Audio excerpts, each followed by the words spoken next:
This is The Strange Recital, a podcast about fiction which questions the nature of reality.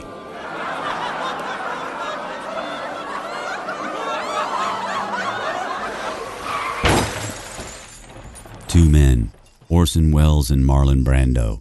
They veered off-road somewhere in the Sonoran desert, south of the border. They crashed into a saguaro cactus. Over 20 feet high, the top swayed and dropped like an alien green chandelier. The rooftop buckled, the windshield cracked, steam hissed from under the engine hood. Orson's silver hair was askew as he stumbled out of the baby blue Coupe DeVille. A trickle of blood trailed from his eyebrow. He shouted out into the desert plain, "Kiki!" His toy poodle, black as night, she was somewhere out there. She had bounded fast as a jackrabbit out the backseat window soon as they had crashed into the saguaro. Again he shouted her name, his voice booming out among the cacti and desert scrub. Brando was outside the Coupe DeVille, sizing up the damage. The saguaro, pronged with a hefty multitude of spiny arms, would take at least 5 men with push brooms to prod off the car. Then Brando gawked at the starry night sky as if the galactic sprawl was from where the saguaro had crash-landed. He swept both hands over his thick white hair as he continued to gaze up into the cosmos, the Milky Way, a phantasmagoric spunk on all of outer space. He remained in awe. "Kiki!" Welles' shouts were waning.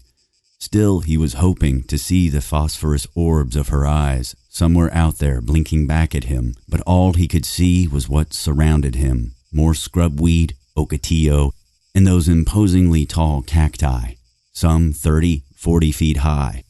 Were they crowding in on him? That was the feeling prickling under his skin like 1,000 millipedes. The desert seemed to be breathing, the cacti stepping closer, then shuddering away. Was he losing his mind? He'd felt funny even before the accident, feeling the skin wanting to melt from his face. But he was still there, corpulent and stentorian, in his beige trench coat, trousers, and waxed shoes. He shouted again, "Kiki!" The wind whistled across the desert plain. He didn't want her out there, not with the creatures of the night. Patient predators, cold-blooded, hot-blooded, serpent's tongue, incisors, fangs, tusks. Again he shouted her name, to nothing but the wind and the darkness beyond. This nightmare collision with the gargantuan cactus had been Brando's fault. Brando, that cream-faced loon, what was he doing? Orson turned to see the pompous ape. He was standing there with cock in hand, urinating on the Coupe DeVille. "Some run-in, hey?" Brando was smirking as he guided the arc line of his piss across the rear fender, a golden splatter. That was it. Welles charged into him. The 2 men scuffled, blubbery as sumo wrestlers. Brando, in Mexican sandals, was struggling to keep a foothold. Welles, with 2 pudgy fistfuls, had him by the Acapulco shirt. Piss freckled across the thighs of Wells's trousers. Then, with a subtle leap, the 2 men swerved off balance. The ground coughed from the combined weight of their fall. Orson floundered for top position, smearing Brando's fat face half flat with the heel of his hand. Brando's mouth appearing clownish, a seething streamline of spittle bubbling down his chin. A deviled gleam hatched in Wells's eyes, noxious green.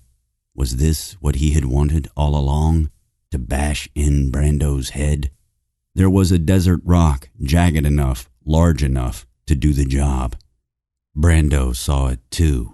Welles scrambled to pick it up, Brando's eyes gleaming up at him. "Do it, brother, do it."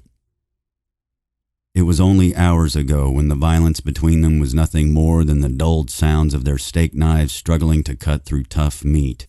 This was at a flat-roof shack, miles from Lozora, Gotas de Oro. Brando's pick. He had pointed at it from the Coupe DeVille. "We eat there." Welles cringed when they pulled up to the place, fearing entry alone would blow out his bowels. But he was following Brando's lead, soon wanting Brando to follow his.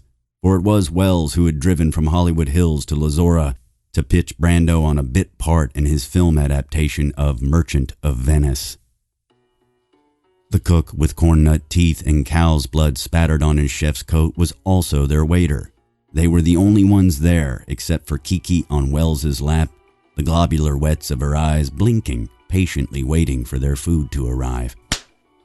Brando smacked his neck, looking to his hand and then the stagnant air throughout the ramshackle restaurant for the mosquito. Decorative fly strips hung over every table, each strip tacked with red and pink rose petals, an inventive flourish Wells had privately noted to himself, quaint as rosebuds on a steaming heap of garbage.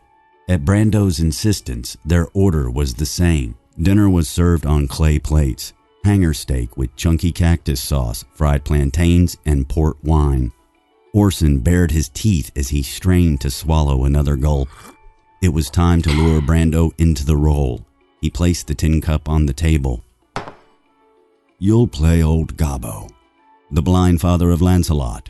Don't worry." Wells tamped his hand next to Brando's plate. "I'll feed you your lines." Brando was chewing with his mouth open. "How you like the steak?" "This," Wells looked at the grub on his plate, "I'd say is only the finest in Queasy cuisine. In fact, I'm surprised it didn't come served on a hubcap." Then he leaned forward, lowered his voice. "You think the chef's actually an auto mechanic in disguise?" "You're good," Brando said, forking up another bite, talking mid-chew. "I don't like suck-ups, and I thought you might be the biggest suck-up of all. But your tongue says lousy, and you say lousy. That's good." Wine's palatable. Wells took another sip, but only enough for washing this boiled grub down. Then Brando's face dropped. There was a lost look in his eyes, as if wherever he looked, nothing was there. No Orson, no Kiki, no Gotas de Oro. "Like this?" he said. "You want me to play old Gobbo like this?" He had placed his silverware atop the table to blindly touch at his food. Wells winced at the act, though seeing potential in it, was mildly amused. Then Brando reclaimed his vision, licking the palms of his hands and fingertips clean, with a zesty relish flaring across his eyes. Kiki yipped for a bite of her food, which Wells produced from a side dish. Her food was the same as theirs, but to his surprise, she didn't want it. Gritting her teeth, she turned her head as he offered her a forkful of steak with cactus sauce. It was rare for Kiki to recoil from eating meat just as it was for Wells, but this hanger steak was lousy enough to kill a man, especially that cactus sauce. "So I'll consider the part," Brando signaled with his chin. "But you better be a good muchacho. Eat all that up. And I mean all of it. See, much as I like the fact you're not a suck-up with your opinion, you're gonna suck all that up, because that's my F.A. in there. And he don't like food to come back into the kitchen." Wells studied his plate. "So, I eat this, you play old Gobbo? We haven't even discussed fees." "That's my fee." Brando angled the tines of his fork at Wells's plate.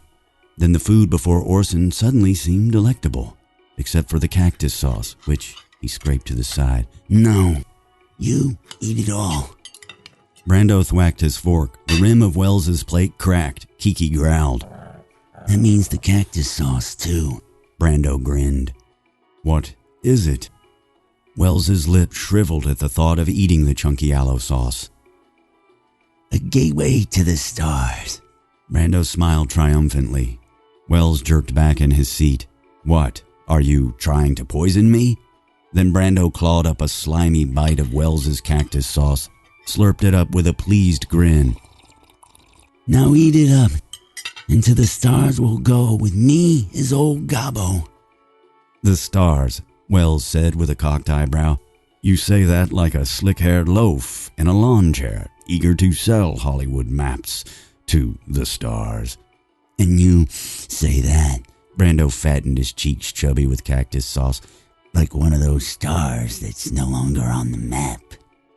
"Oh, but a dagger to the liver you plant." Wells said, "Well put, but last I checked, I'm still on the map." "Look, you want this?" Brando struck himself blind again. "Then go on, take a bite, and tell old Gobbo what to say." The first Wells swallowed was a dab of air. Kiki was whimpering on his lap, fork, knife, He cut into the rank meat, swabbing a bite into the cactus sauce. "By God, Santis, 'twill be a hard way to hit." Wells opened his mouth. Brando repeated the line, then said, "What Santis?" Wells started cutting into another bite. An exclamation of surprise. "Well then, get ready," Brando said. "Because as soon as you finish that up, by God, Santis is where we're headed next." After dinner, they drove out into the desert, Route 2, miles of open road. It seemed they could drive for hours and still be headed nowhere. That's when Wells started to feel the millipedes crawling under the skin of his arms and neck, and the phrase, "By God, Santis," jumped out of his skull. The air between him and the windshield and everything outside was suddenly alive, hypnotic as the cellular activity you'd find under a microscope, only with an ectoplasmic sheen, a shimmering incandescence swimming all around him. His grip floated up and off the steering wheel like a couple of meaty hand balloons. And all of this in a single breath. Then there was Brando's foot jammed atop his foot atop the gas. They veered off-road. A chuff of desert dust cleared from the windshield. They were rumbling out onto the desert plain. Kiki was floating mid-air as she bounced about the back seat, the headbeams jittering out into the night. The red needle on the speedometer continuing to climb, 50, 60, 70. Brando kept Wells's foot in the gas mashed under his, and Wells was thrashing at Brando, who now had one hand gripped on the steering wheel. Brando, maniacal with glee, was grinning back at Wells until slam. The saguaro cactus, a cold shadow in the night, pronged with a half-dozen arms, snapped mid-waist. Over 1,000 pounds, the rooftop crunched under the weight of its fall, and Kiki bolted from the Coupe DeVille. A spit of sand there then gone where she had vanished into the night. Wells stumbled groggy from the car, the engine hissing out from under the buckled hood. A wisp of steam stirred across his face as he shouted out into the desert plain. "Kiki!" Then there was Brando pissing on his car. Wells whomped him onto the ground, and soon it was Brando looking up at the rock in Wells's hand. Brando said, "Do it, brother. Do it." But Wells shuddered, the rock fumbling from his hold. He slumped forward, planting his hands over Brando's shoulders. It seemed Wells was on the verge of a boisterous laugh, his mouth cranked open, the jawline of his frosty beard about to unhinge. There was expectancy in Brando's eyes, his pupils fully dilated, a shivering schism in their depths, accepting of what was to come with a knowing smile. Wells threw up. Brando shielding himself against the hot splatter flushing out of Wells's mouth. When Wells was done, he flopped onto his backside. But he wasn't done. He rolled onto his side to retch some more. "That's to be expected," Brando said, sitting upright. He shook the vomit from his hands, wiped the pimpled sludge from his face with the belly of his Acapulco shirt. Now Wells was flattened on his back with an unplugged look in his eyes. His voice was raspy. "You did poison me, didn't you?" "You mean us," Brando said. "Poisoned us." Then he turned away from Wells to throw up in the sand, but there was no consolation in Brando's puking. It was more for Wells an echoing of the violence that had spewed from his mouth. A film loop reeling in his mind's eye, an apple in outer space on a carpet ride of vomit. There was Brando as atom and Wells as atom. Two mouths as nebula, competing for the apple. Wells couldn't make it go away. No matter how hard he shut his eyes, the starlight was still there. Their heads roasted and glazed, face to face on a silver platter, the apple pulsing arrhythmically between their lips. "I don't want to die," he gasped. "Then don't." Brando snuggled up to him like a bedmate and placed his hand atop Wells's breast. "Just breathe it in, relax, and don't try to fight it, or we'll rear its ugly head." "What's happening to me?" "Peyote, odi, odi," Brando said. "This should take us back about 20,000 years. "Peyote?" Wells rolled again to his side and crammed a finger into his mouth to retch up the poison. "That'll only heighten the ride," Brando said. Then Wells flopped onto his backside. "Why did you give me peyote?" Us, Brando said. Us. Peyote, mushrooms, LSD. Wells had been to parties, Hollywood Hills, France, Italy. He'd seen the eyes of those hallucinating, movie producers, actors, actresses, oilmen, chic philosophers, all of them babbling like mystic boobs, like Brando now with peyote vomit pimpled on his chin.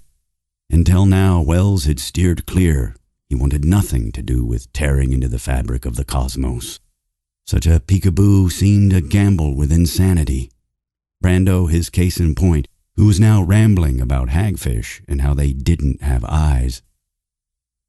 But rather light-sensing organs. Brando was on his backside with his hands folded across his chest. What I'm talking about is the origin of the eye. It started with light-sensing organs that look like worms. Brando's hands started to come to life as if in conversation with each other. See, I think this should be part of old Gobbo's part. Now, if he can't see, then that's part of his plight, no? What if he's working on a Braille manifesto about what it means to see? No, wait. What if he's a craftsman, maker of glass eyes? Now that's the true merchant of Venice. And Wells decided to let Brando ramble, knowing there'd be no use in explaining to him anything more about old Gobbo. Maybe this was Wells's part, the one he'd come to Lazora to play. He had pulled off-road on his way there to film himself as Shylock from The Merchant of Venice. Wells in his beige trench coat with the dusk of a tangerine sky as his desert backdrop. Shylock had said, "I will buy with you, sell with you, talk with you, walk with you, and so following. But I will not eat with you, drink with you, nor pray with you." But Wells had eaten with Brando, had drunk with Brando, and now was in a desperate state, having to pray with Brando. Wells was losing touch with why he'd driven to Lazora. Was it to be somewhere where nobody saw you for your name? There were shadows upon shadows looming there in the desert, Brando seemingly contented by their shifty presence. Then there was Kiki. Oh, sweet Kiki. Wells opened his arms. She was charging toward them. She bounded up onto Wells's chest only to leap off his shoulder. Both Brando and Wells looked back to where she vanished once again out onto the desert plain. Then they turned to look at what she'd been running from. What was coming toward them from out of the dark? Was it a herd or a beast alone? By way of peyote, it sounded like the hungering cry of 1,000 heads upon 4 legs. Or was it a singular head upon 1,000 legs? Whatever it was, it would soon be upon them. They maintained their position, eyes wide, elbows propped on the sand, as if staring from a beach out to sea. The opacity of Brando appeared more and more to dim, yet he was always there, a cunning smile. Wells didn't even have to look anymore, staring out onto the desert plain like old Gobbo. Now he could hear the rumbling of the hooves upon the earth, as it must have been 20,000 years ago. Just breathe it in.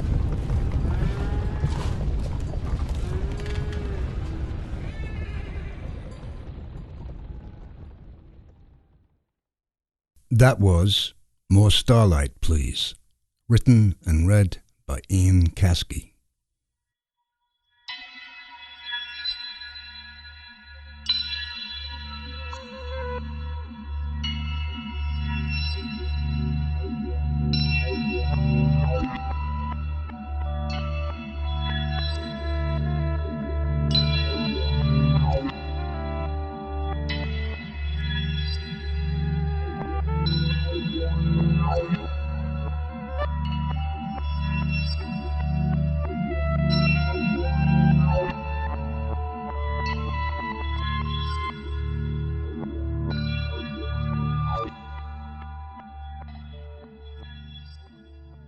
Hi Ian, thanks for talking to us today. My pleasure.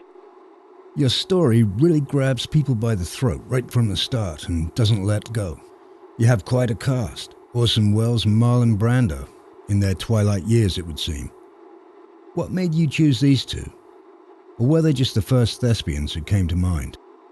I've been thinking about Orson Welles toward the end of his career, how it was just fizzling out. Orson's wine commercials for Paul Masson, his cameo in the Muppet movie. I think, too, he had a talk show pilot that never aired, also with the Muppets.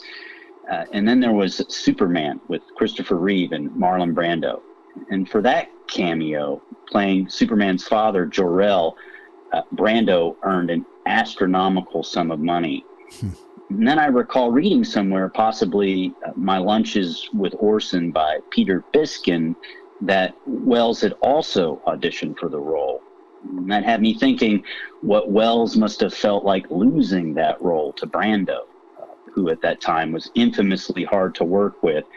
In fact, I read online Brando thought Jor-El should be a green suitcase or a glowing green bagel so that all he have to do is just be the voice. Yeah. And not have to show up physically for the role. And it just struck me how little Brando cared about acting or even seemingly the money. And I wonder if Welles ever felt snubbed by Brando's getting to play Jor-El, knowing that Welles's career was hitting the skids. I knew he had all these passion projects too, but couldn't get funding to complete any of them. So that was like the emotional batter I started working with, a sort of furtive loathing on Welles's part toward Brando, yet somehow his feeling the need to lure Brando into being into one of his films. Yeah. Hey, Ian, are you driving? It sounds like you are. You know, if you want to do this another time, that's fine. Where are you, by the way? I'm curious. Could you be on your way here? No, actually, I'm out in the Mojave Desert. I'm on my way back to L.A. Ah, okay. Well, listen, I can see that Brent's itching to say something, so I'm going to pass you over to him. Orson Welles and Marlon Brando, two of the most interesting people ever associated with movies, in my opinion. Wild men, big in every way. Welles's Merchant of Venice was famously unfinished, as was his last film, shot a few years later, The Other Side of the Wind. Both now patched together by other people. And one of my favorite films ever was made in between them, F for Fake, 1973. So the meeting in your story would have been in the late 60s, it seemed to me, when Brando's career was in a slump before he did The Godfather. And then there was his connection with Native Americans from that time, so peyote makes sense. But I'm talking about this as if historical accuracy means anything. It doesn't. More Starlight, please, might be some sort of psychic documentary. Truth without the bother of facts, eh? Yeah, exactly. A psychic documentary of sorts. I certainly wasn't aiming for historical accuracy, but more of an emotional truth, thinking of Brando even later in his career when he was becoming more and more of an on-set prankster, like when he showed up on the set of a jewel heist film, The Score, naked from the waist down. Yeah, that sort of Mad King behavior would never fly today, but it's also what really interests me about Brando, and that there was a time when the industry would force itself to accommodate such behavior. And then I saw a monologue Orson Welles had shot for Merchant of Venice that looked like it was just him and the camera out in the desert during a dusky sunset, and just fell in love with that scene, seeing how much he was putting himself into the role and shooting it guerrilla style. And that was where the story started to open up for me, especially thinking how aggravating it would be to suddenly have Brando there. The story seems to be a stream of consciousness with twists, or should I say right-angled turns. First the aftermath of the crash, then the crash itself.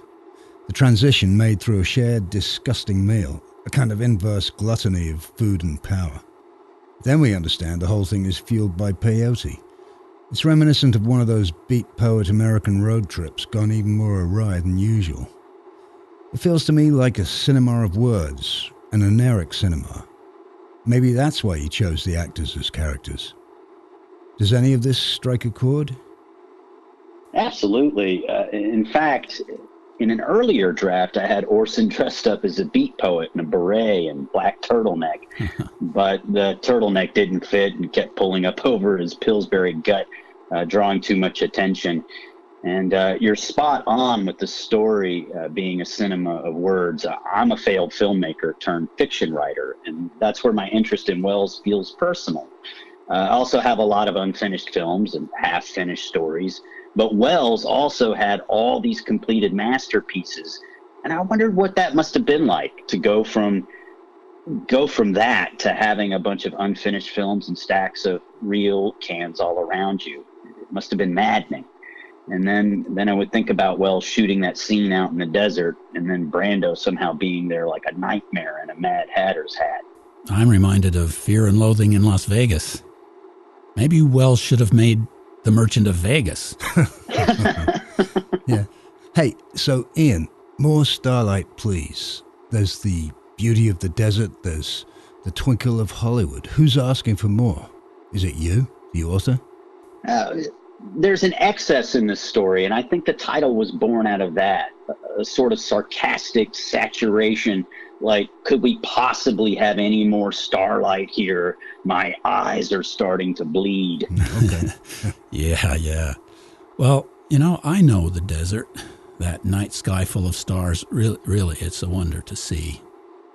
And when they think that Wells's disappearing dog has returned, only to realize that she's running from a herd of prehistoric beasts which is about to stampede them, that's a lovely moment of ambiguity. We don't know if they're about to die or if it's a peyote vision. To me, that giant cactus is a symbol of wild nature, just like the peyote, a teacher plant. And when it crushes the car, that's nature saying, I don't care at all about your silly man-made bullshit. Or am I carrying this too far? Oh, no. I like this interpretation. This is really... Oh, shit!